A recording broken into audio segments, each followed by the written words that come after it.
হবে। এবার এই স্কুল হয়েছে আমাদের স্কুলটাকেও আগামীবারে এই শিক্ষক দিবস অনুষ্ঠানে বা ব্লক লেভেল অনুষ্ঠানে আমরা কিভাবে আমাদের স্কুলের মান মর্যাদা বাড়িয়ে আমরাও একটা পুরস্কারটুকু আনতে পারি কিনা তার চেষ্টা কিন্তু আপনাদের চালাতে হবে। শুধুমাত্র স্কুলে গেলাম,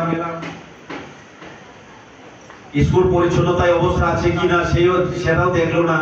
আমরা যখন ভিজিটে যাই দেখতে পাই স্কুলে আর চারিপাশে স্কুলের ভেতরে কচি কাঁচা বিস্কিটের চকলেটের প্যাকেট গুলো আমরা দেখতে পাই। এবার যে best neat and clean school পেয়েছে কোন স্কুল?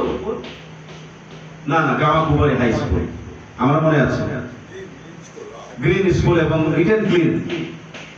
হ্যাঁ সেটা সত্যি, আমি আজকে গিয়ে এলাম গামাকুবারি সত্যি পরিষ্কার, কিন্তু স্কুল বাউন্ডারি নেই এবং স্কুলের কক্ষ বা শ্রেণী কক্ষ নেই।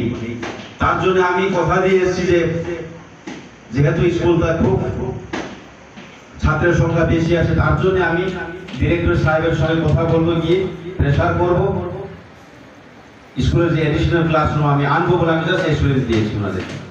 এবং এই যে আইএস অফিস খুব গুরুত্বপূর্ণ, আপনি আপনার বক্তব্যের মাধ্যমে তুলে ধরেছেন।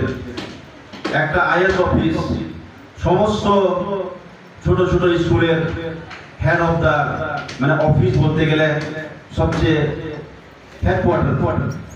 হেডকোয়ার্টার যদি সুরক্ষিত না থাকে, যতগুলি আপনাদের সার্ভিস বুক ইম্পর্টেন্স ডকুমেন্টস গুলি থাকে ওইটা যদি প্রোটেক্টেড না থাকে তাহলে কি হবে? তার জন্য আমি গতবারে অ্যাসেম্বলিতে প্রশ্ন করেছিলাম, কিন্তু চিফ মিনিস্টার স্যার এসুরেন্স দিলেন না।